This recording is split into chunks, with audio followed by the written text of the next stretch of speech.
Hello बच्चों, कैसे हो आप सभी। बच्चों, उम्मीद करते हैं कि आप सभी अच्छे होंगे। बच्चों, आज हम सुनेंगे एसी ढाबे वाली चुड़ैल की कहानी। आज मैं लाई हूँ भूत की कहानियाँ, क्योंकि इसी तरह की भूत की कहानियाँ पढ़ना और सुनना सभी को और ख़ास तौर से बच्चों को बहुत अच्छा लगता है। और भूत की कहानियाँ बहुत मज़ेदार भी होती है। तो चलिए सुनते हैं भूत की कहानियाँ। एसी ढाबे वाली चुड़ैल। चंदू का गांव में एक बहुत बड़ा खेत था और वो साल भर अपने खेत में अपने पिता के साथ मजदूरी करता था और साल के आखिरी में पूरी फसल एक साथ बेचकर अपना साल भर का खर्च चलाता था। एक बार की तरह चंदू और इसके पिता सुबह सुबह खेत गए और काम करने लगे। धूप का समय था और तड़ाके की गर्मी थी। अब खाने का समय हो गया था। दोनों खाने के लिए बैठे, लेकिन चंदू ने जैसे ही उसका डब्बा खोला, खाना गर्मी की वजह से पूरा खराब हो गया था और रोटियां भी गीली हो गई थी। चंदू अपने पिता से कहता है, पिताजी, खाना का हाल गर्मी की वजह से बहुत बुरा हो चुका है। इस पर उसके पिता कहते हैं, ठीक है, लेकिन हमें तो खेत में और भी बहुत सारा काम करना है और हमारे पास खाने के लिए और कुछ नहीं है।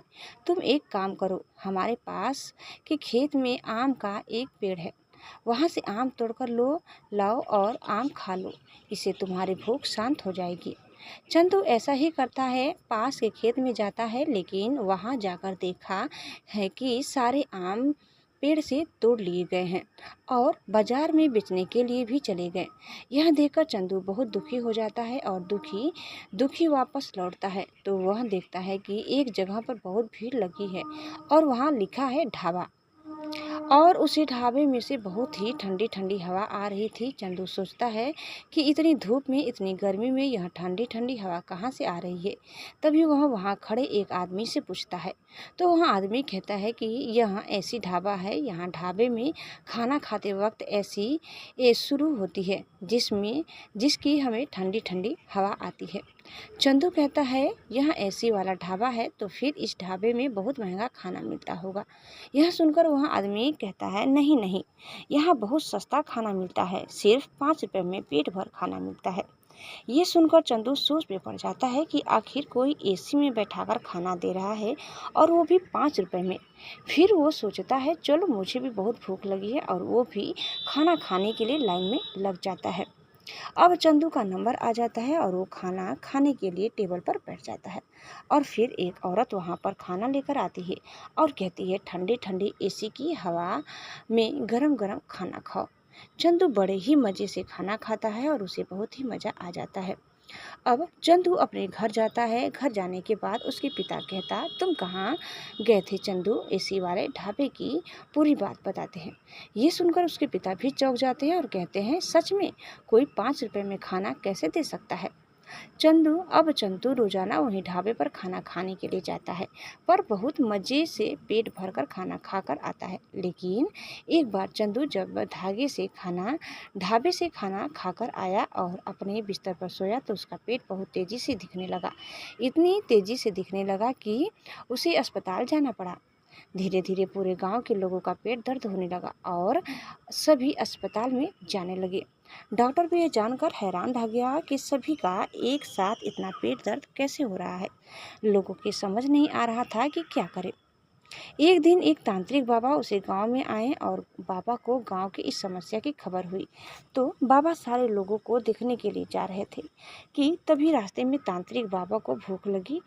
तो जो उनके साथ थे उन्होंने कहा कि यहाँ ऐसी ढाबा है, वहाँ जाकर खाना खाते हैं। तांत्रिक बाबा भी खाना खाने के लिए ऐसी ढाबे में चले गए और खाना खाने के लिए टेबल पर बैठे तो वही औरत खाना लेकर आई।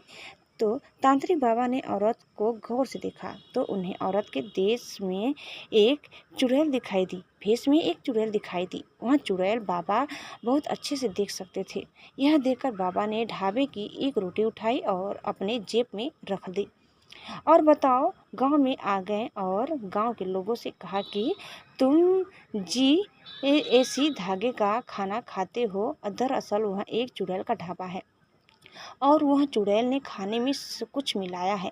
इसकी वजह से वह जादू खाना हो गया है और उसकी जादुई खाने को खाकर सभी के पेट में दर्द है। यह सुनकर गांव के लोग कहने वालों के, बाबा अब हमें क्या करना होगा।